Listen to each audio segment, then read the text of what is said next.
Assalamualaikum warahmatullahi wabarakatuh dan salam sejahtera. Saya Muhammad Hanif bin Muhammad Zaki dari Jambu TV. Dan pada malam ini saya berada di gelanggang silat seni gayung untuk melaksanakan sedikit temu ramah bersama para pesilat dan juga guru silat. Jom ibu saya.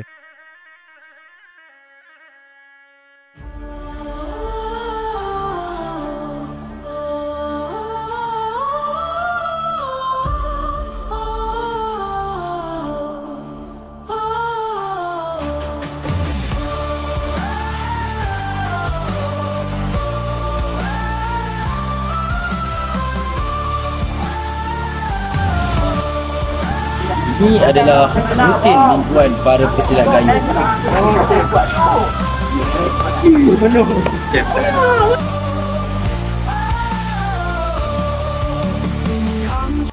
Di sinilah kita melihat anak kecil yang baru menengahi dunia belajar untuk berdiri dengan perannya.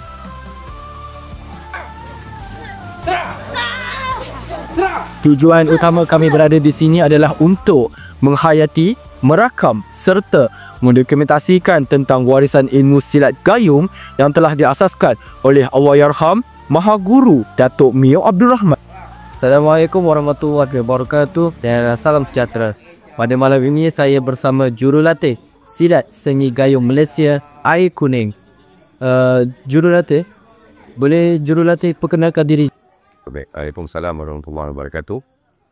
Saya Saiful Masri bin Muhammad selaku jurulatih di Gelanggang Kampung Air Kuning, Gelanggang Dain Bugis Akademi Sendo Pertubuhan Silat Seni Gayung Malaysia. Saya membantu Cikgu Sazali bin Datuk Pulau Ramai selaku waris amanah Pertubuhan Silat Seni Gayung Malaysia. Pandangan peribadi saya, Melayu itu adalah Islam.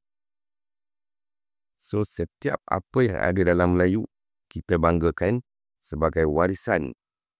Jadi, silat bersama bangsa dan agama memang tidak boleh dipisahkan.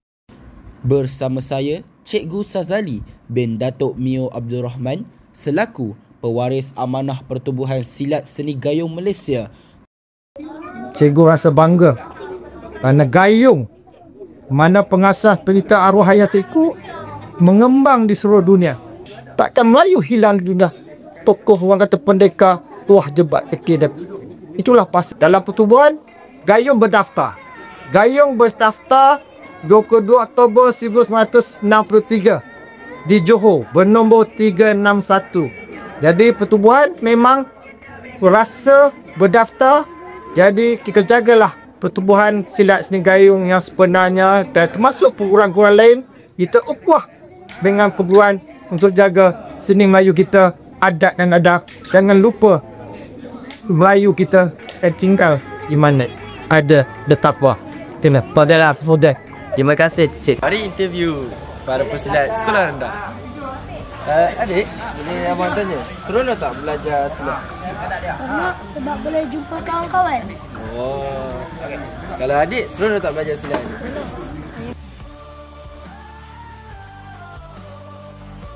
Di gelanggang ini, tiada siapa yang terlalu muda dan tiada siapa yang terlalu tua. Silat seni gayung bukan sekadar gerak tangan dan langkah kaki.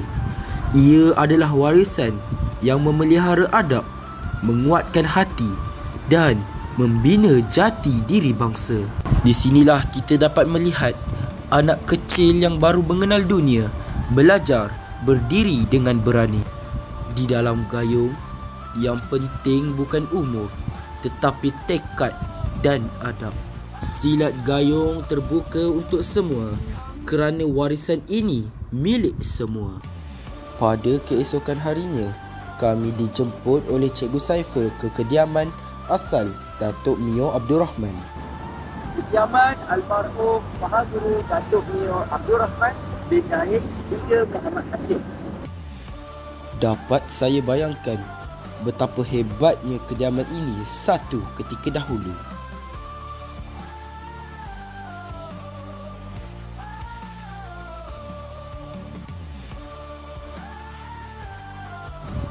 Awan hitam berarak perlahan. Guruh menunggu di hujung malam. Gayung berdiri, warisan tahan.